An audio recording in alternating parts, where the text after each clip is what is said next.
What is up, everybody? Meriden Gaming here, back for another World of Tanks Tech Tree Tank Showcase and gameplay. So today we have the Tier 6 American light tank, the T37. And here we have it right here.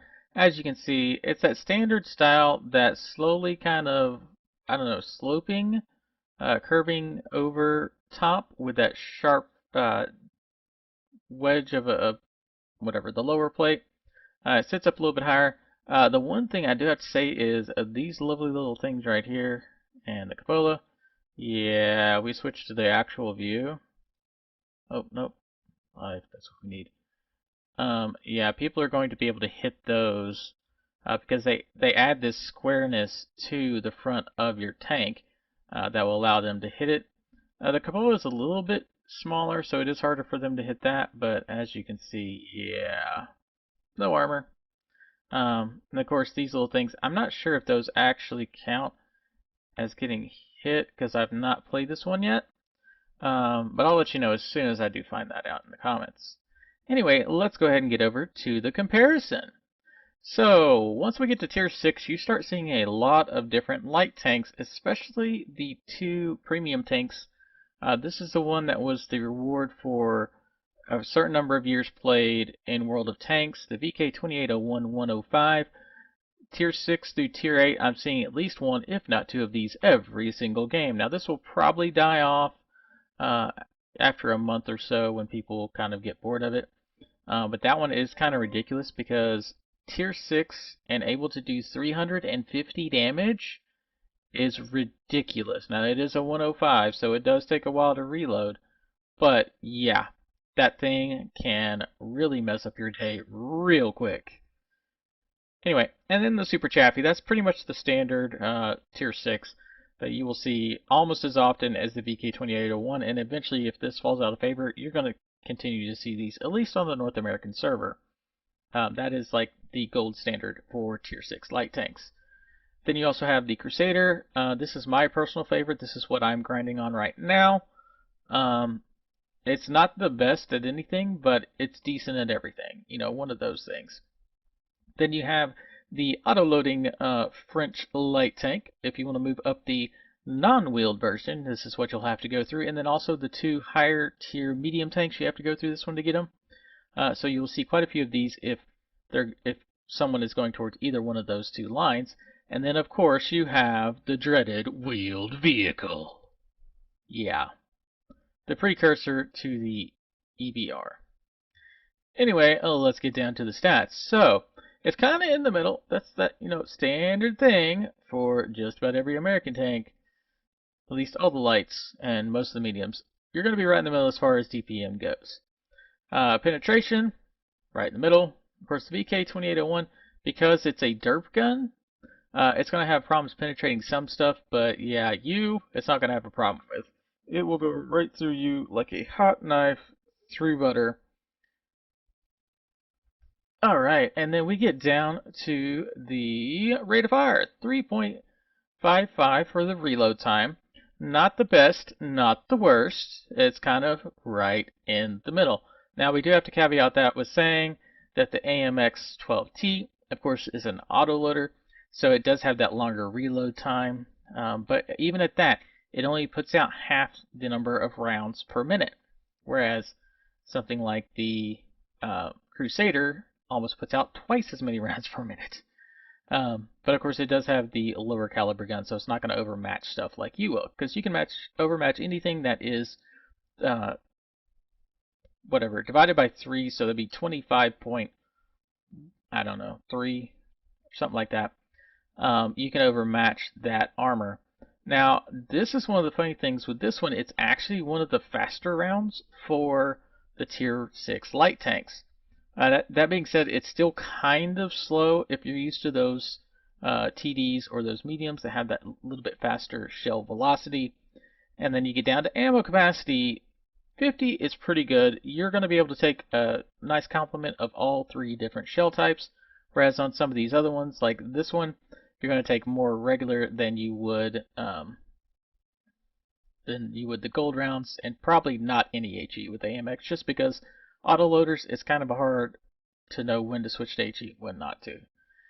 So we get down to aim time. It's one of the best. Yep, 1.63. We can get that down probably a few points down to like 1.58, 1.55.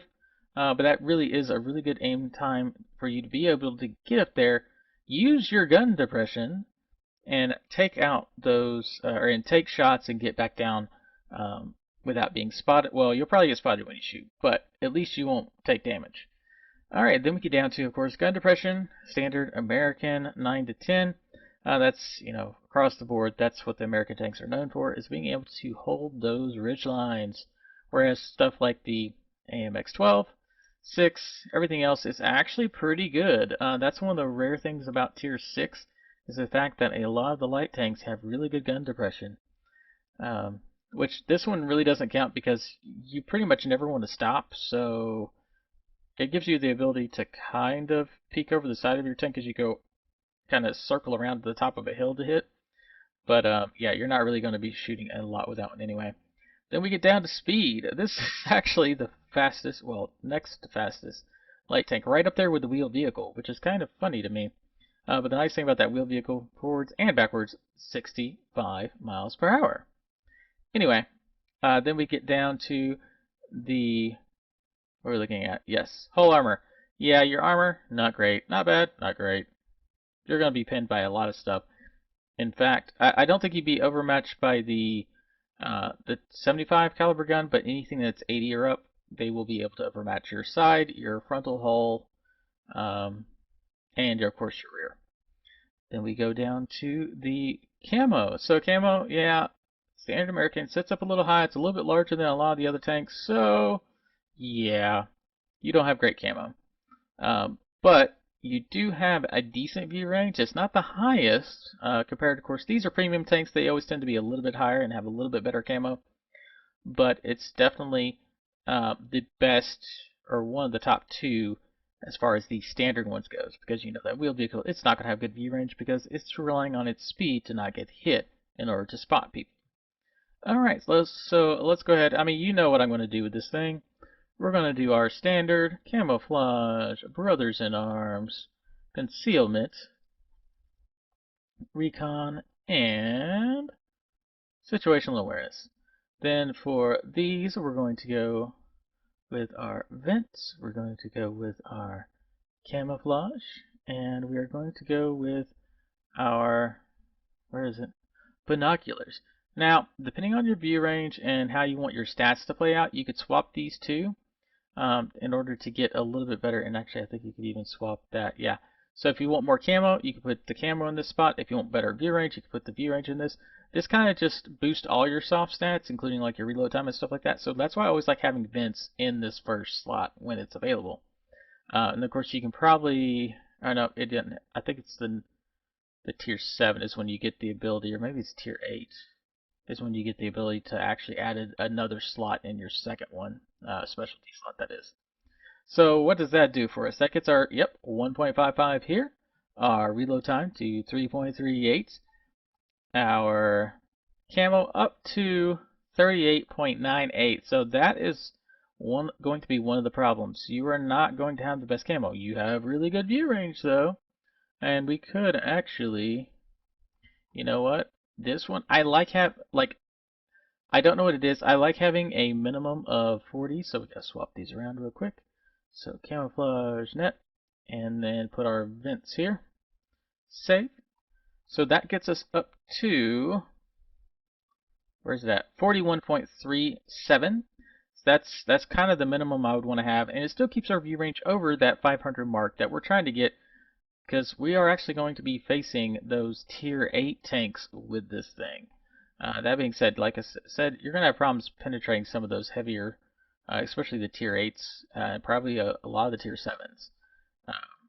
But anyway, let's go ahead and get to that gameplay. Alright, so right now we have Nubius Maximus of the PHI clan in his T37. Let's go ahead and take a look at the enemy team. So we've got a Tiger and a VK3001P. Those are not really going to be that big of a deal as far as heavy tanks go. The problems he's going to run into are the E25. The AT8, of course, is going to be really difficult to deal with. And all these RDs, someone's probably going to be targeting the light tanks, trying to take them out. At least I would if I was an RD. And then you got these two T-34 85Ms in a platoon, so those guys are probably pretty good. And I really don't like facing those because typically those are some of the higher damage and the more accurate ones that you have to face. But on his team, we've got a M6 and an OI. That OI is definitely going to play a major part. At least I assume it would, because it's got some of the better armor and the higher damage available. Those two E25s are going to be very helpful because they can help spot. And then, of course, AT7. Those things are a pain. Everyone knows that. AT7s, AT8s, the Tortoise line, always a pain. But we do have two M44s backing him up, along with an SG-100Y and one T-34-85M. So let's see how this plays out, because I did not look at the stats before the game. So let's go see. So he is going, and this is the side I like to be on. I like to spot those heavies. Although you need at least one light tank on both sides, and usually one down the middle. Now, this is interesting. No one's coming with... Oh, no, that T-34 is coming with him now. That's the one problem with this map. You really need to have a good spread on both sides. So this is an interesting position. He's taking a fairly forward position, which typically this thing does not have the best camo, so he can get spotted here. Now he is definitely trying to make use of his camo. Oh, it looked like he pulled a little bit too far forward there. Oh, now he's got something on his side. That T-34 could probably spot him if it moves around that edge. I doubt the Tiger 1 could. So he spotted the FB. Yep, deal with that. Great idea. Yeah, I would have definitely taken the shot there as well. Whenever you get a chance to take out an artillery, yeah, go for that thing. I am surprised he didn't get spotted when he fired, though. But apparently nothing on the ridge has good view range. But yeah, I would have probably fired him backed up behind the rock. He chose not to. The one problem is, this, you're kind of on an island by yourself. You're not going to be able to retreat very well once they know you're here, and they can shoot you from over there on the hill, of course. So you got to be very careful when you're in this position. Be very knowledgeable about the other tanks and what their view ranges could be.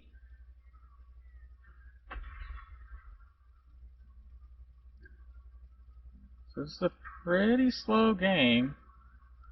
Already 2 minutes in, we've only had one of the artillery on the enemy team, and then I believe it was the other light has died.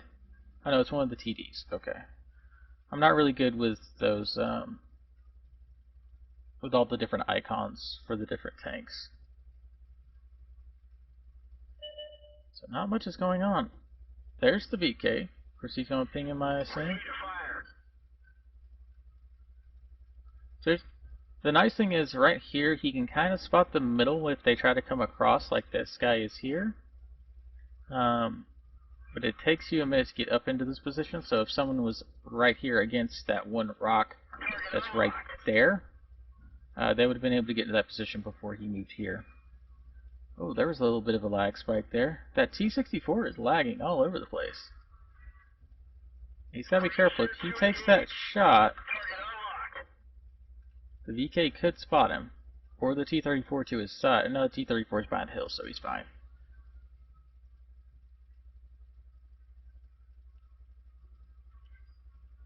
Is he going to try to take him out? If he tries to fire, he's going to get spotted right before the shell reaches that tank, most likely. Maybe not. Oh, yep, there it was. That's what I assumed. When he fired, he was going to get spotted because that light tank has a decent view range. So he's already got a kill. That's good.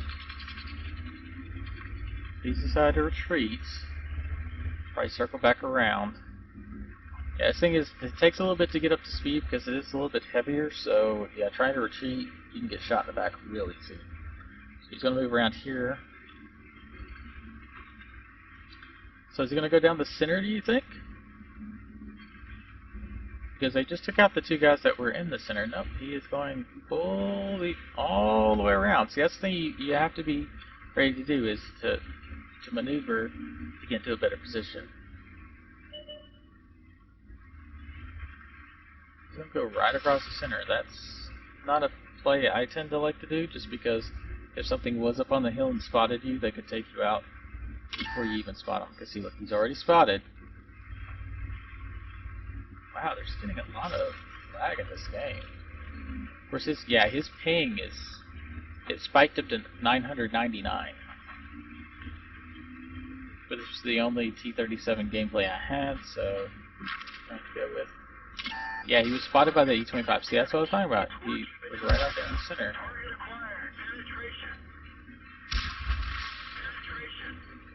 I see him keep it. Yeah, look at that. That lag again, where it shimmies back and forth. Wow, I've never seen a lag quite that bad before. And that E25 tore him up. It's look, then he goes right up in the center again to get shot by the stuff on those hills. Because not everything has been spotted yet, so something could have taken him out real quick with only 170 hit points left. That's a risky move. So he also has a damaged gun, a damaged track, and a damaged fuel tank. So what is the fuel tank? When that gets damaged, what does that actually do? Like, I've never been able to tell what difference it makes. Can you not get up to speed as fast? I don't know. Alright, so he's trying to spot the stuff that's up on the hill.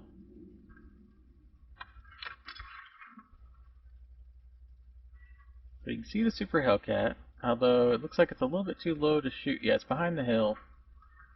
They gotta deal with that AT-8. The interesting thing, the AT-8 and the AT-7 actually have the same armor. I believe the AT-7 is a little bit more sloped or something. It's a little bit different the way it's laid out, but on paper they have the same thing.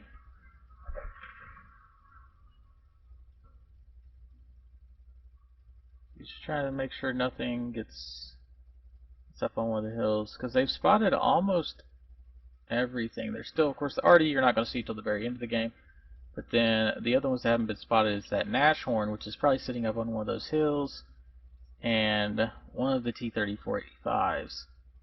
That's interesting that the second T-34 has not been spotted.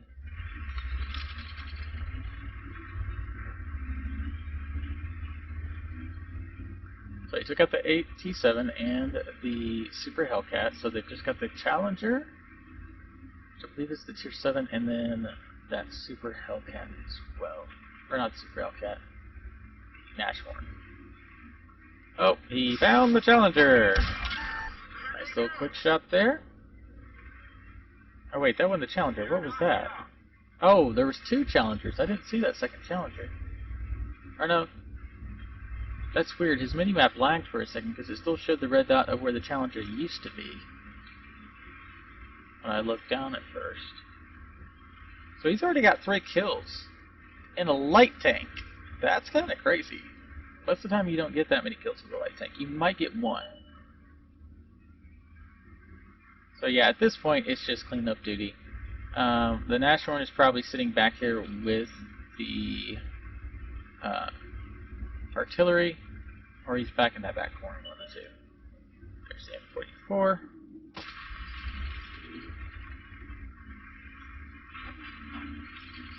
There's the Nashorn. So he actually was sitting in the standard location for a tank destroyer on this side. And I was just gonna wait for it to aim in, start firing. Nashorn starts to back up, so he takes cover. And oh, he almost got another kill. Alright, so now you just gotta deal with this last AMX-13. Just gotta look and see which direction the gun is pointed. Oh, he almost looked himself. Is he gonna get another kill? Oh, nope, he already got it. Anyway, that was a pretty good gameplay, so let's go ahead and swap over to the normal stats of the game. So he got an ace tanker, a spotter for spotting more than 1,000, which he actually spotted 26, almost 2,700 damage. Let's see. So that's detected. Did he track someone? That's what I was looking for. Yeah, look at that BK. Yeah, he spotted that BK a long way away. That's where he got a lot of points. Probably this T34 as well. Yeah, 823. And then of course 1,000 damage in a light tank. That is really good. That's not something you see every day, especially in a tier 6. And then 3 kills as well. That's not something you see. So he did really well with this game. Overall, yep, right up top. So he didn't have the most damage, but he had the most experience with that ace tanker as well. Anyway, this is Meriden Gaming. Don't forget to like, share, and subscribe. And hit the little bell notification so you can see all my videos. Eventually I'll be doing all the tier 5 and up tech tree tanks. So if there's a specific one you want to see earlier than the schedule I'm going with, of course, is American, then it's whatever is in the standard tech tree in the game, like the order that they're in there. I'm going lights, mediums, heavies, TDs, and artillery. If there's something you want to see before I would be getting to it, just let me know and I'll go ahead and release that sooner. Anyway, this is Meriden Gaming. I will see you on the battlefield.